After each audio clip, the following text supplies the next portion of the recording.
Sustainable development has become the popularized expression for Agenda 21. Agenda 21 is the 1992 United Nations Rio Declaration on the Environment and Development. It is the agenda for the 21st century you're living in today. For a brave new world where everything that you cherished and held true will no longer exist. Agenda 21 defines itself as the comprehensive plan of action to be taken globally, nationally, and locally by organizations of the United Nations systems. It also elevates nature above man. And it contains something called the precautionary principle, where basically you're guilty until you're proven innocent. Sustainable development is the philosophy designed to bring human beings across the globe under the full control of a narrow human elite. It's a 40-chapter document to basically control the world. It's based entirely on socialist control mechanisms. Sustainable developers have designed a global movement coordinated through a global to local action plan to create world government in accordance with certain objectives. These objectives include an end to national sovereignty, the abolition of private property, the restructure of the family unit, and increasing limitations and restrictions on mobility and individual opportunity. The green goal includes the listings of what's not sustainable. A couple of the examples include private property. 728 lists fossil fuels. Golf courses and ski lodges are not. Consumerism. Irrigation is not sustainable. Paved roads. Commercial agriculture. Herbicides, pesticides. Elsewhere, it lists farmlands, pastures, grazing of livestock. And the family unit. The focus of sustainable development is the abolition of private property, societal undermining of the family, and abandonment of the constitutional protection of unalienable rights as described in the Declaration of Independence. You see, I sat on the Santa Cruz Agenda 21 committees. Now, this was a lot of crazy ideas. This was back in the mid-90s. Crazy ideas I heard. Mother Earth's surface wasn't to be scratched. Human beings were to be concentrated into human settlement zones.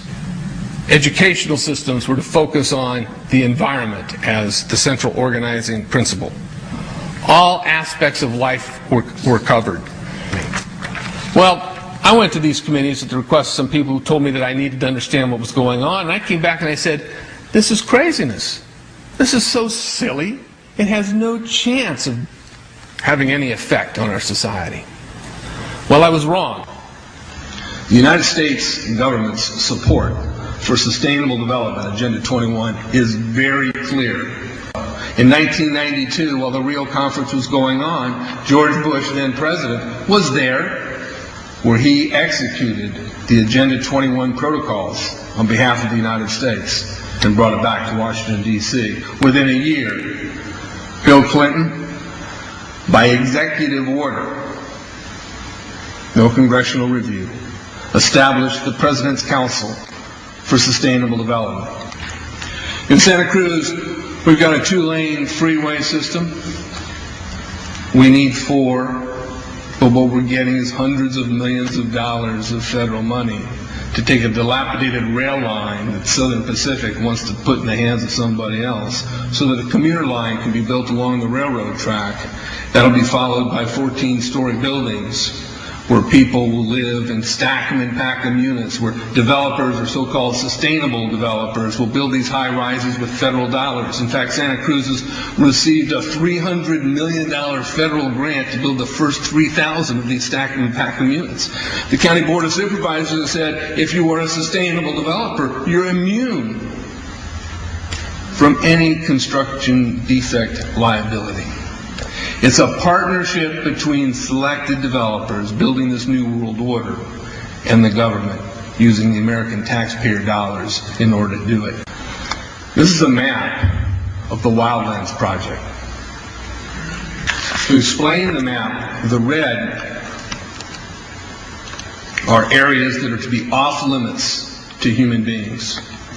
No resource development, No human activity. If you live there, you won't. The yellow areas are the areas for major control of all human activity. If you live there, you won't.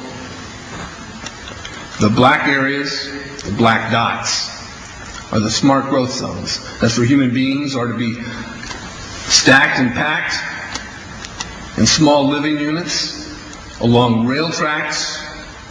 The Smart Growth Program ultimately has jobs assigned and children cared for by the state. The question has been asked many times how the people who are perpetrating these things expect to do this and make it last. And the answer to that is that you steal a generation of children and you indoctrinate them so that they accept these ideas and they become global citizens in the coming global village. UNESCO came out and declared 2005 to 2015 the decade of education for sustainable development. But they go on to say that it will encompass the 40 chapters of Agenda 21. That is your federal national curriculum. The entire purpose of second grade social studies is to transfer loyalty from the family to the government and teach them about sustainable economic consumption. Students construct their own understandings of reality and realize that objective reality is not knowable. So why bother? The truth is, the truth which keep men free is being suppressed in order to prop up the attitude training agenda. And it moves on. This is our new math called Connected Mathematics. Standard 3 tells us that students learn that mathematics is man-made, that it is arbitrary, and good solutions are arrived at by consensus. Most of us assume 2 plus 2 is always going to equal 4. You're wrong. We might reach a new consensus. How well does it work? Well, they tell you in the teacher's guide in the back, it tells us that because the curriculum doesn't emphasize arithmetic computations done by hand, some students may not do as well on tests assessing computational skills. We believe such a trade-off in the favor of CMP is very much to the student's advantage in the world of work. Our children are mathematically illiterate on purpose. How do I know on purpose? Why isn't this just a basic bad idea? Because the Sustainable Development Plan tells us so. Generally, more highly educated people who have higher incomes consume more resources than poorly educated people who tend to have lower incomes. In this case, more education increases the threat to sustainability.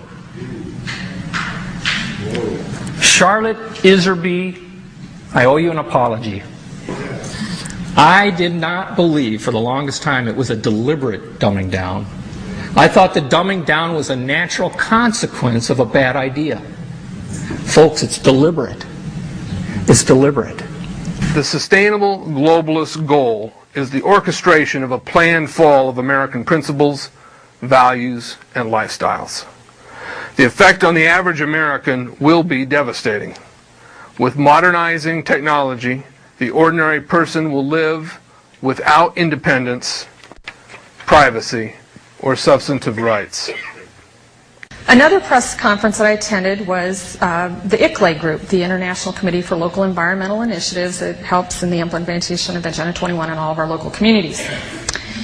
And one of the speakers was a Harvey Reuven, who happens to be the vice chair of ICLEI.